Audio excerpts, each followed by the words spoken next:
Vamos a leer, para empezar, en Mateo 11, versículo 11, versículo 12.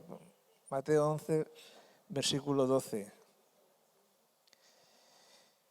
Y dice así, dice, desde los días de Juan el Bautista hasta ahora, hasta hoy mismo, hasta este momento, este minuto, el reino de los cielos sufre violencia y los violentos lo arrebatan.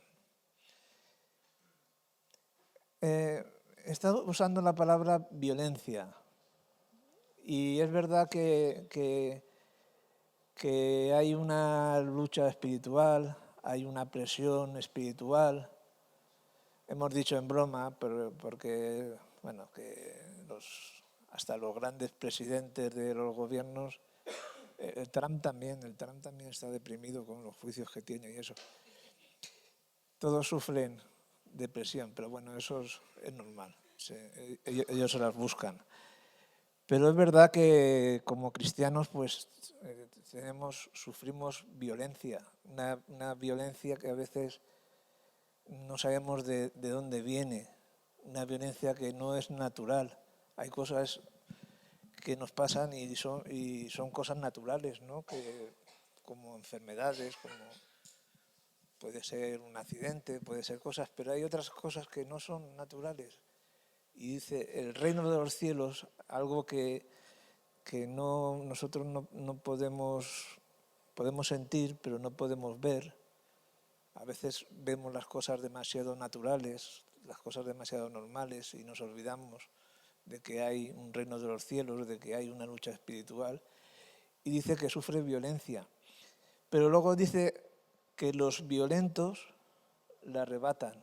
Es decir, que los violentos, los que luchan la violencia, pero yo no veo sentido de violencia como el sentido de dar tortas, de liarte a tortas. No te vas a liar a tortas con la presión espiritual, pero sí los violentos, los que toman buenas decisiones, los que se enfrentan a los malos tiempos, los que son capaces de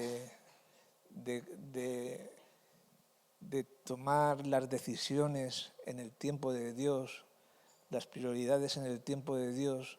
Esos son para mí los violentos, ¿no? Los que dicen, pues voy a seguir adelante. La lucha es fuerte, pero yo voy a seguir adelante. Voy a amar más, voy a amar más a mi familia, voy a amar más a la persona que tengo cercana o que necesita mi ayuda. Esos son los violentos, los que de verdad toman la iniciativa y se hacen fuerte ante las presiones que hay en los cielos. Vivimos en tiempos, en el libro lo he escrito, vivimos en el tiempo de pies de barros. Ahí, para ver lo que está pasando en el mundo, tenemos, y se predica poco sobre eso, tenemos la profecía y la escatología bíblica. Porque por eso yo le llamo recuerdos del futuro, porque en la profecía nos recuerda lo que va a ocurrir en un futuro. Y tenemos que mirar, es muy interesante mirar las cosas, perdón, estoy un poco resfriado, las cosas que ocurren, tenemos que mirarlas desde un punto de vista profético y escatológico. Y ver cómo las cosas que están ocurriendo ya han ocurrido o están anunciadas que van a ocurrir. Y fijarnos más en esos detalles. Por ejemplo, Daniel, el libro de Daniel es un libro fascinante. Es un libro que habla desde la muerte te dice la muerte de Jesús, la muerte, no le llaman Jesús, pero sí le llaman la muerte del Mesías te detalla el tiempo en el que Jesús iba a morir en la cruz, los sueños de las visiones, los sueños de Daniel. Y hay un sueño de un gigante, eso está en Daniel, no lo vamos a leer, pero si queréis apuntarlo, Daniel 2, del 31 al 45, y habla de un gigante y que representa varios imperios, ¿no? Uno era el imperio de Babilonia, un imperio que hizo mucho ruido en el sentido de que fue un gran imperio. Ahora no es nada, ahora es Irak, una tierra que está en guerra, que no es nada. Luego estaba el gigante, el cuerpo representaba el imperio persa. Luego lo que es el cinto representaba al pueblo griego. Las piernas representaban al pueblo romano, ¿no? Todos son imperios que un día fueron grandes, que un día hicieron mucho ruido, que un día marcaron, digamos, el tiempo de la humanidad, pero que ahora no son nada, ahora han desaparecido o quedan restos, eso sí, restos espirituales sí que quedan, sí, influencias espirituales sí que quedan, pero bueno, eso ya veremos en otra ocasión. Pero luego dice que los pies eran una mezcla de hierro y barro. Es decir, los pies del gigante eran de hierro y barro. Es una mezcla inconcebible, es una mezcla débil, ¿no? Estamos hablando de primero era oro, luego era plata, luego lo que era hierro, y al final una mezcla de hierro y barro, una mezcla muy débil. Y vivimos en un mundo que aparentemente tenemos muchas cosas, mucha tecnología, pero es un mundo débil. Un mundo débil que viene de repente una pandemia y casi pues no sabemos ni qué hacer. Vienen guerras, un mundo débil, guerras entre países, países unidos unos con otros, pero al mismo tiempo muestran debilidad. Vemos yo lo llamo en tiempos de pies de barro, digo, en tiempos donde todos los dirigentes mundiales, las naciones, en un sentido son débiles. Y eso también puede repercutir en nosotros. Nosotros también podemos tener pies de barro, es decir, ser débiles en un sentido, ser débiles ante la presión, ser débiles ante lo que nos quiere apartar, ser débiles ante las dudas que vienen a cada uno de nosotros, porque no vamos a negarlo, que vienen dudas, a ser débiles ante los problemas. A veces nosotros también, en un sentido más personal, en un sentido global, pies de barro, pero en un sentido también más personal, tenemos los pies de barro.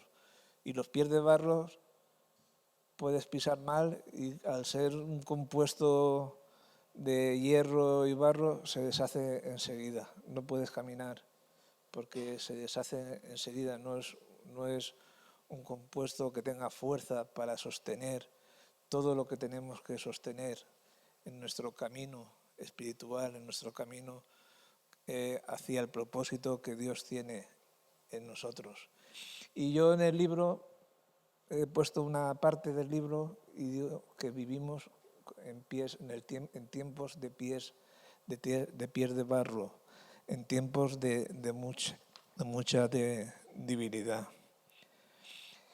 Y voy a hablar de un personaje que para mí es uno de los personajes que más admiro en la Biblia, que para mí es, yo diría, mi héroe, ¿no? Bueno, Jesucristo por supuesto es mi héroe, pero ya dentro del nivel más humano es mi héroe. Y ese era Jacob. En primer lugar, yo soy un defensor de Jacob. Cuando dice alguien, y lo habréis oído muchas veces en las predicaciones de algunas personas, normalmente Jacob, su nombre se le llama engañador. Es mentira. Jacob, su nombre no es engañador. Jacob, su nombre significa, traducido del hebreo, significa el que agarra por el calcañar o el que agarra por el talón. Es decir, que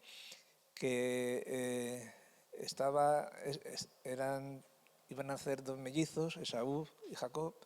Primero salió Esaú y Jacob salió detrás de Esaú diciendo, ven para acá, y le quería agarrar del calcañar.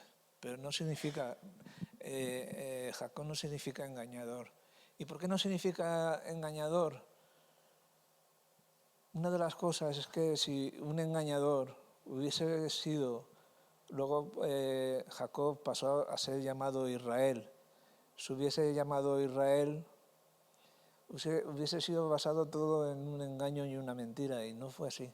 Vamos a ver que no fue así, que hay mucho, que fue y sigue siendo un hombre que sigue siendo, digamos, vituperado de decir que mintió, de que engañó, y no fue así.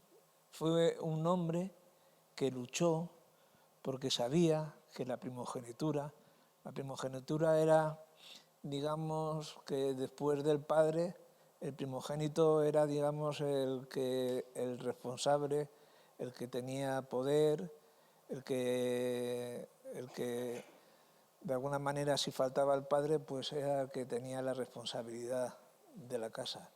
Y él sabía lo importante que era la primogenitura.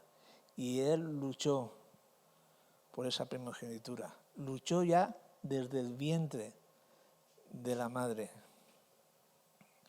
Perdonadme, pero me voy a poner las gafas.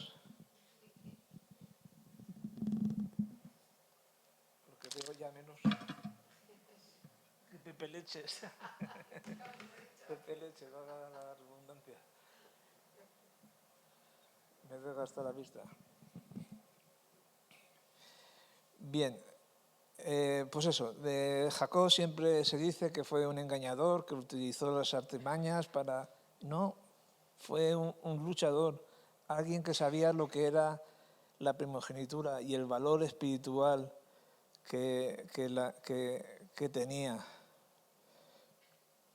Y no era ni un mentiroso, ni era una persona que engañó. Estaba Esaú, que era, digamos, era un gran cazador. Su padre lo quería mucho porque traía el alimento a casa, ¿no?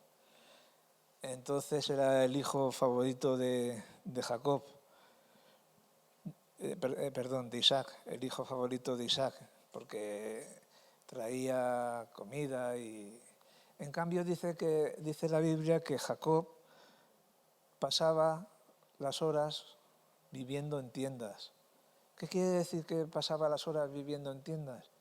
Que él, mientras Esaú estaba por ahí buscando comida y buscando, no sé lo que haría, cuando la Biblia dice cazando y no sé, viendo fútbol o yo qué sé. Pero Jacob pasaba en tiendas, no porque Jacob era un vago, sino porque Jacob estaba escuchando a Rebeca, que era su madre, y Rebeca era quien le hablaba la palabra. Salió antes y para nosotros pecó contra, bueno, no solo contra Dios, sino contra el trono de Dios. Amalek es un pueblo brujo, es un pueblo que se convirtió en la brujería. Y aunque Amalek desapareció físicamente como pueblo, el espíritu de Amalek continúa. Dicen que, por ejemplo, lo que hizo Hitler. Hitler tenía el espíritu de Amalek, que era el espíritu. Amalek fue el primero que atacó al pueblo de Israel cuando salió de Egipto. Amalek es el enemigo espiritual, no solo de los judíos, sino también de los cristianos. Amalek es el enemigo que quiere acabar con la civilización judeocristiana. Es decir, que no se pueda orar, prohíben orar en los hospitales por los enfermos, prohíben evangelizar. Vamos a llegar a tiempos así. Nos van a prohibir cosas espirituales, porque Amalek es un enemigo que, aunque físicamente ya no esté, es un enemigo espiritual. Eso lo hablo en el primer libro. Luego también Jacob pues hay una lucha ahí entre el padre y la madre. Dice que Rebeca amó más a Jacob. Las madres, las mujeres, lo reconozco públicamente, tienen más discernimiento que los hombres. Y además en aquellos tiempos la educación... José ríe la de la cámara. En aquellos tiempos quien se encargaba de la educación de los hijos era la madre. Por eso Jacob habitaba en tiendas, mientras Esaú iba por ahí de chulito cazando y trayendo comida a casa. Jacob iba buscando, de alguna manera buscando, queriendo saber lo que le contaba la madre, de lo que había dicho Dios, Abraham, quería saber de Dios, Y luego Esaú, pues se ve claramente quién es, ¿no? Qué tipo de personaje es. El tipo de personaje que vende su primogenitura por un plato de lentejas. Por un plato de lentejas. No vendamos lo que tenemos por un plato de lentejas. La Biblia dice que no solo de pan vivirá el hombre. A veces luchamos tanto por lo material. Es legítimo tener una casa, es legítimo tener un coche, no voy a negarlo, pero a veces vamos más allá de lo que necesitamos. Y a veces vendemos nuestro tiempo con Dios, nuestra espiritualidad, nuestros momentos, incluso nuestro propósito con Dios, por un plato de lentejas, que luego no sirve para nada. Entonces, no vendamos lo que tenemos por algo que es pasajero, por algo que es perecedero, por algo que al final se va a terminar. Y ese tipo era Esaú. Imaginaros que de Jacob la genealogía llega hasta Jesús mismo. A partir de Jacob la Biblia va marcando la genealogía hasta Jesús mismo. Imaginaros si la genealogía hubiera venido de Saúl. No se hubiera podido cumplir el plan de Dios. No sé qué sería de nosotros. Yo creo que ni estaríamos. El mundo no estaría. El mundo se hubiera acabado ya, porque mientras la importancia que tiene la importancia que tiene esta iglesia, mi iglesia, la importancia que tienen los cristianos, es que somos la esperanza para el mundo. Porque si no, el mundo, si no fuera de verdad, si no fuera por nosotros, porque aún tenemos la capacidad, sí, tenemos nuestras luchas y a veces nuestros ciclos, como digo en mi libro, pero si no fuera por nosotros, el mundo ya no valdría la pena, el mundo ya se hubiera destruido y ya se hubiera acabado. Nosotros somos los que de alguna manera, la Iglesia, los que amamos a Dios, los que buscamos a Dios, los que buscamos el propósito de Dios en nuestras vidas, somos los que de alguna manera estamos sosteniendo el mundo. Una vez cuando ocurrió lo de las Torres Gemelas, tuve un sueño. A veces tenemos sueños y a veces es otra de las cosas que digo en mi libro, ¿no? Tener sueños de Dios puede ser frecuente y es bíblico y podemos tenerlos. La Biblia habla de soñadores de sueños. Soñadores de sueños, por ejemplo, José era un soñador de sueños. Soñador de sueños es una expresión que dice que los sueños que sueñas no son sueños normales, sino que vienen de Dios. Es una expresión muy hebrea, como decir rey de reyes, un rey que está por encima de los reyes, señor de señores, un señor que está por encima de los señores, un soñador de sueños. Un soñador de sueños era un soñador que estaba por encima de los sueños, porque todos soñamos. A veces soñamos pues cosas que nos han ocurrido durante el día, soñamos sobre nuestras ansiedades, soñamos nuestros problemas, pero a veces tenemos sueños de Dios. Y yo tuve un sueño de Dios cuando pasó lo de las Torres Gemelas, que el mundo se cubría de tinieblas, de como un polvo. ¿Os acordáis cuando cayeron las Torres de Gemelas, que todo se llenaba de polvo y de escombros y todo?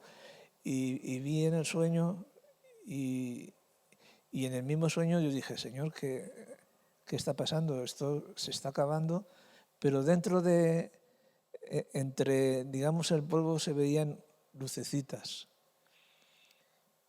Y y comprendí en el sueño que esas lucecitas eran las iglesias, las personas que realmente aún buscan a Dios y que hacen que este mundo, pues aún, para Dios, sobre todo, aún valga la pena.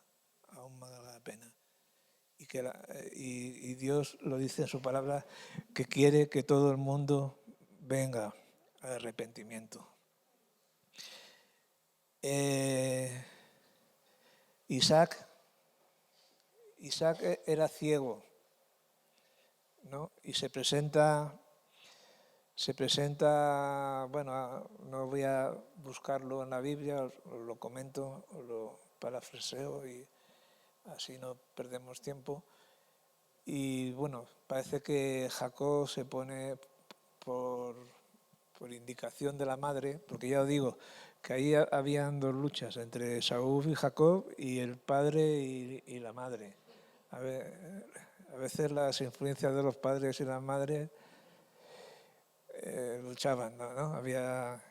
Y le hace que se disfrace. Y la pregunta es,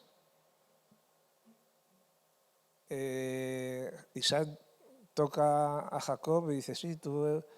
y le pone la mano y le da la primogenitura, porque se pone un disfraz o no sé qué y le parece que es Esaú. Pero yo a veces me pregunto, ¿pero Isaac de verdad es tonto? ¿De verdad era yo creo que era ciego, pero no era tonto? Y se dio cuenta de que verdaderamente el que tenía que recibir la primogenitura era Esaú. Era Esaú. Por el bien del mundo, por el bien de los cristianos, por el bien de cada uno de nosotros. Por eso digo que Jacob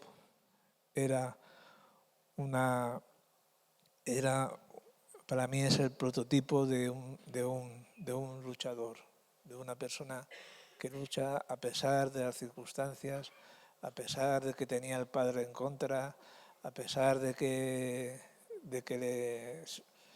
siempre le han llamado engañador y suplantador cuando no lo era. Luego, Hay una lucha muy extraña. Hay una lucha muy extraña. Aparece aparece un ángel por allí. Bueno, todos conocéis esa lucha. Y dice que Jacob luchó con Dios. A mí me parece muy raro. A mí me parece muy raro que alguien pueda luchar con Dios. Bueno, me parece muy raro hasta cierto punto, porque nosotros luchamos muchas veces con Dios. Luchamos de una forma verbalmente. No es que nos peguemos con Dios. Pero él sí, él tuvo la aparición de alguien que la Biblia pone Dios, pero no era Dios. Dice la Biblia que a Dios nadie lo ha visto cara a cara. Él pelea contra un ángel. Yo, como me gusta mucho pues mirar y estudio la literatura hebrea, estudio hebreo, literatura hebrea, yo digo, a ver qué piensan los judíos de la lucha. Y resulta que Jacob no solo luchó con...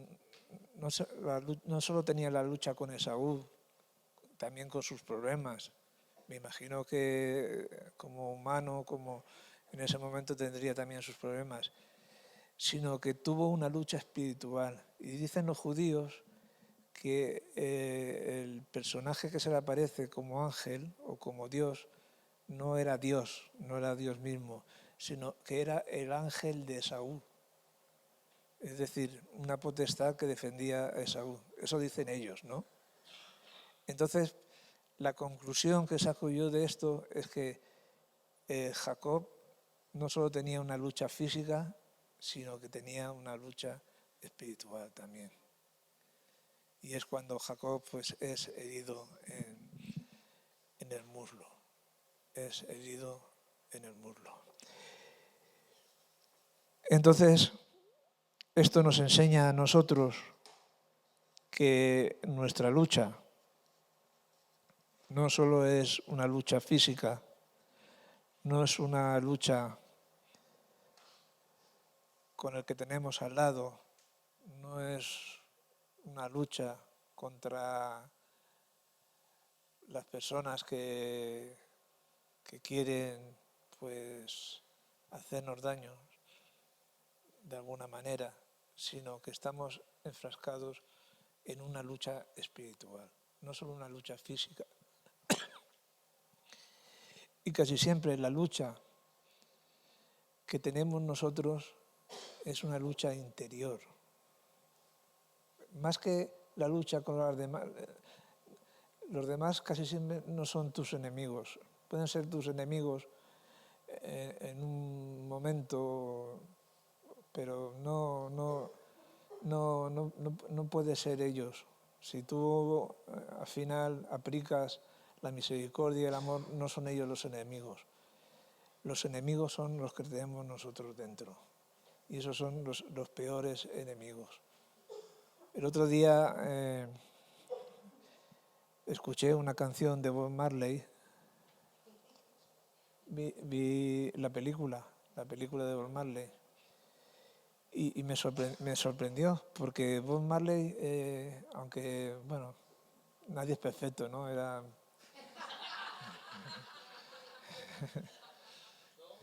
le gustaba, le gustaba, pues eso, le gustaba fumar. Era una costumbre de la época suya, le gustaba fumar y jugar a fútbol. Y bueno, le dijeron que tenía un linfoma, habían heridas que no se le curaban y que, bueno, que iba a durar unos años. Y él, todas las canciones que canta son canciones de libertad y de redención. Él era un rasta y ya me informé de lo que era un rasta y un rasta es una mezcla de cristiano y judío. Lo único que ellos creían que el Mesías era un rey etíope, no me acuerdo ahora cómo se llamaba. Pero él, todas las canciones hablaba de redención y de libertad. Y al final canta una canción que se llama Canción de Redención, que a mí ya al final de su vida ya no fumaba porros. Canta una canción y habla de eso, de que toda su vida, y habla de la mano del Todopoderoso, que él había salido adelante porque estuvo a punto muchas veces de ser asesinado, había salido por la mano del Todopoderoso. En todas las canciones que había cantado hablaba de Dios y de redención. Hombre, no quiero que copiéis en un sentido a Bob Marley, pero sí las palabras que hablamos aquí, las palabras que se predican, son palabras de libertad y de redención. Son palabras de libertad y de redención. Y él decía, y en esa canción misma decía, que tenemos que liberarnos de nuestros enemigos que están dentro de nosotros. Que esos son los peores enemigos. Él tenía enemigos por todas partes porque querían matarlo, casi metieron 2 o 3 balazos varias veces, donde iba tenía que ser protegido, pero él decía que su enemigo principal estaba dentro de él. Eso lo dice ya al final, canta esa canción al final de su vida. Pero es una realidad que cuando predicamos, cuando hablamos de redención, de libertad, de eliminar los enemigos, los peores enemigos, que son los que están dentro de nosotros. Voy a leer para demostrar que lo que he leído está en la Biblia, porque no he leído versículos, lo he leído todo en Génesis 32, 24, 30. Dice, quedándose solo,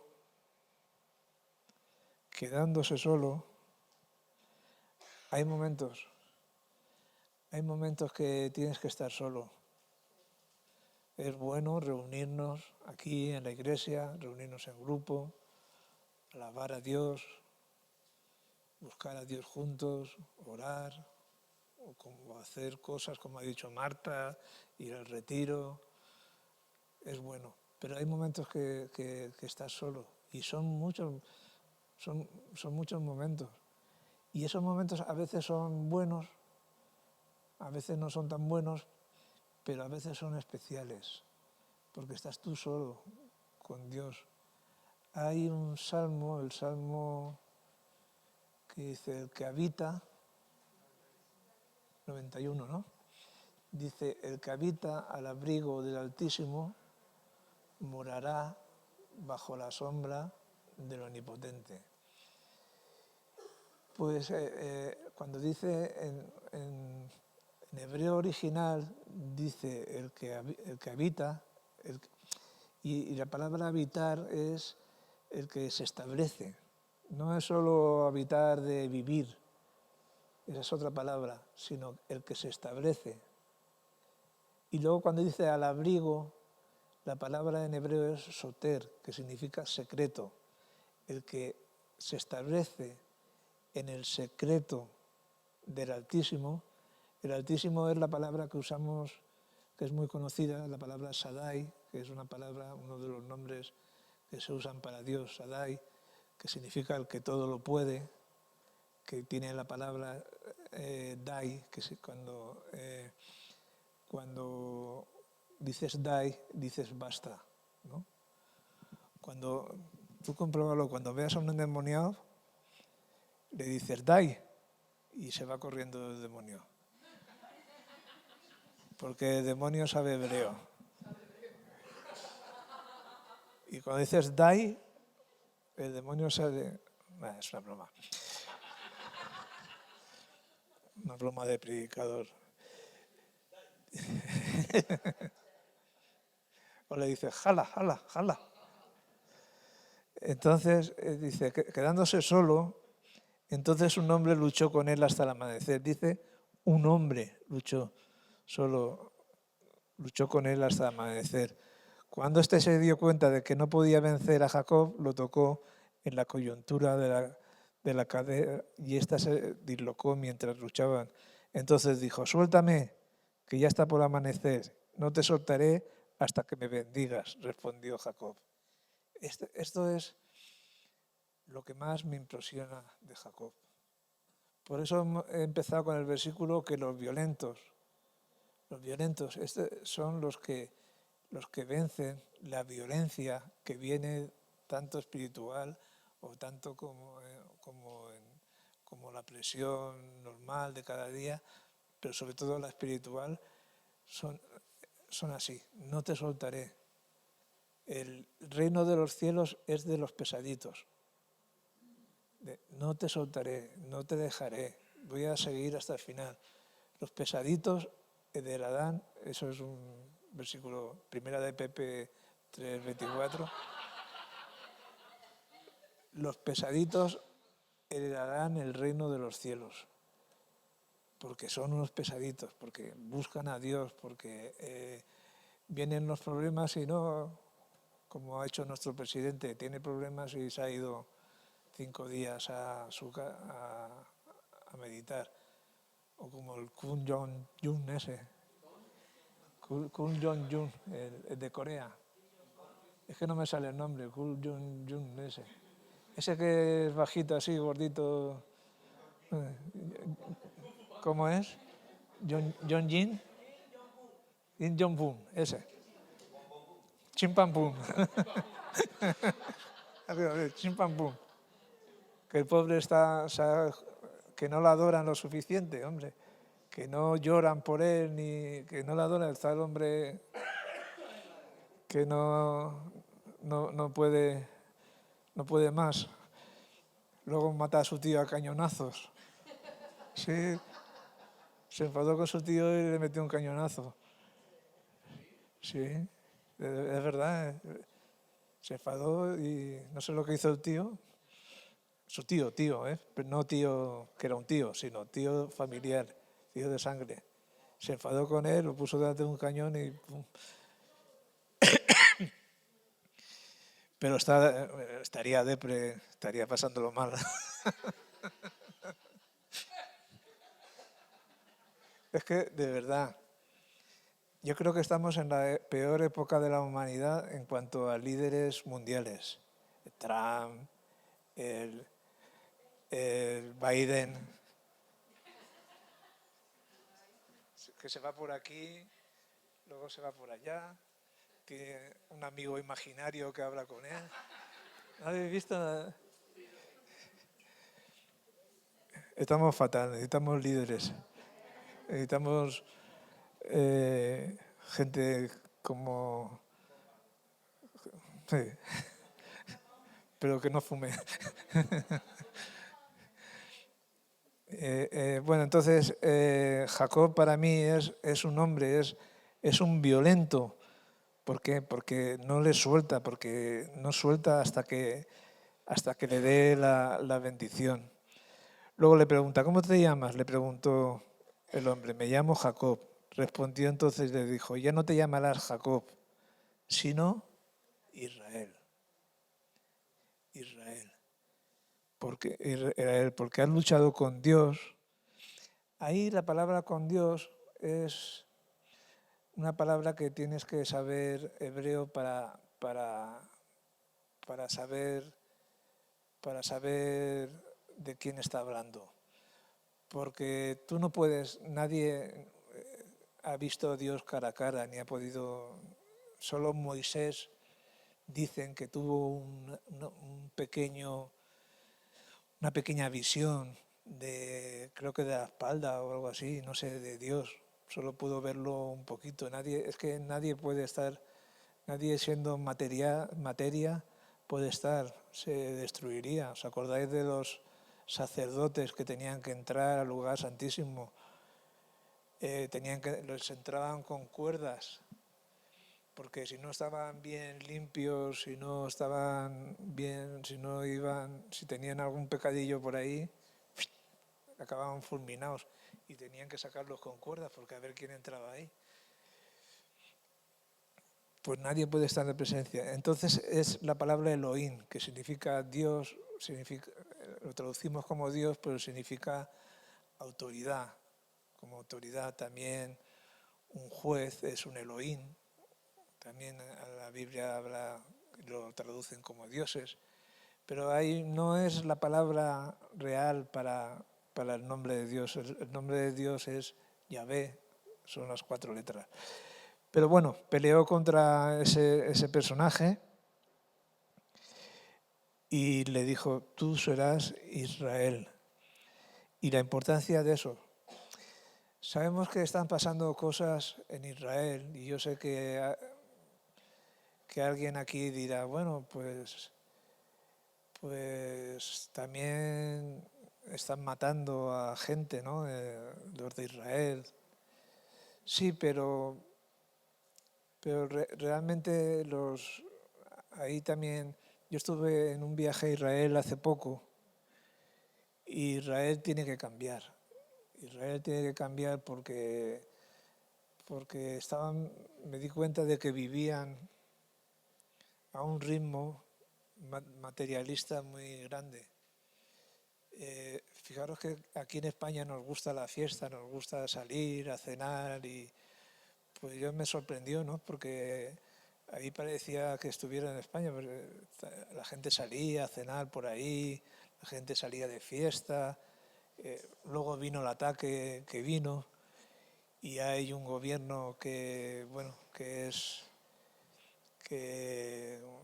no están haciendo las cosas bien, para ser realistas, aunque siguen siendo el pueblo de Dios y sigue habiendo un remanente y es donde nació Jesús.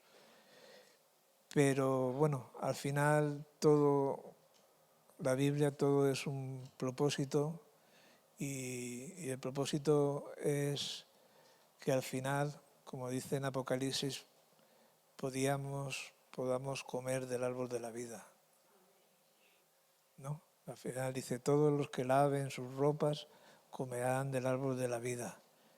Al final, fíjate, según una leyenda judía, dice que si el hombre no hubiera comido del árbol de la ciencia del bien y del mal, que estaba prohibido, que Dios lo puso como prohibido,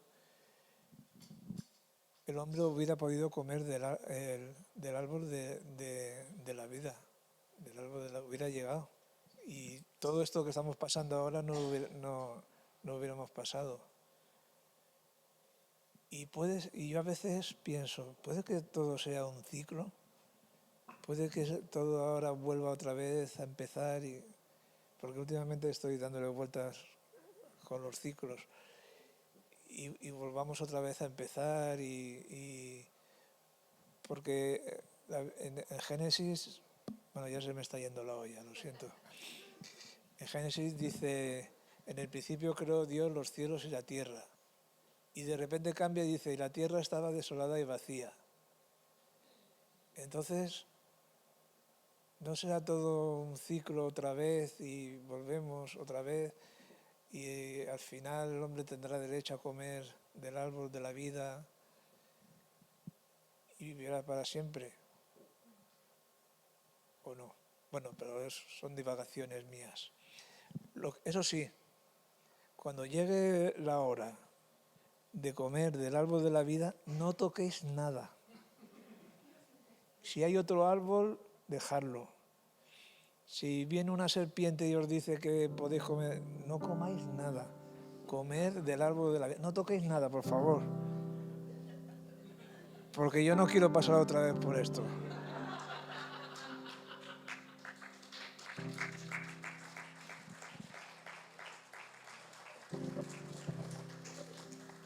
Estaros quietecitos, limpitos y comer del árbol de la vida, que es lo que dice Dios, y ya está. No toquéis nada, no toquéis nada. Bien, entonces ya le pone y le pregunta cómo te llamas.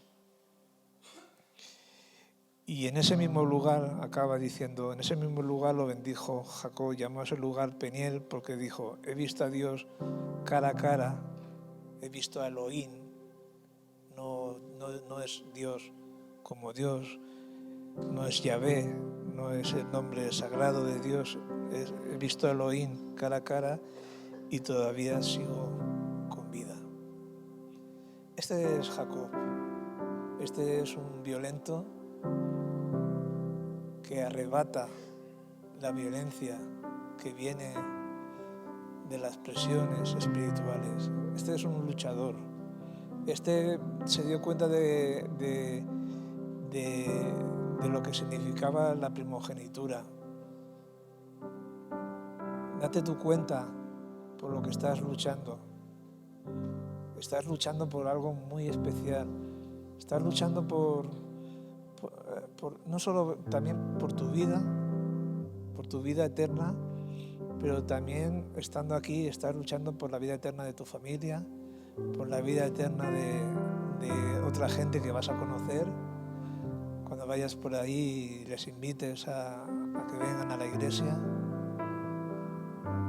sé un violento espiritual, es decir, a alguien que busque a Dios y que no lo suelte, como hizo Jacob. Amén. Vamos a ponernos de pie y vamos a orar.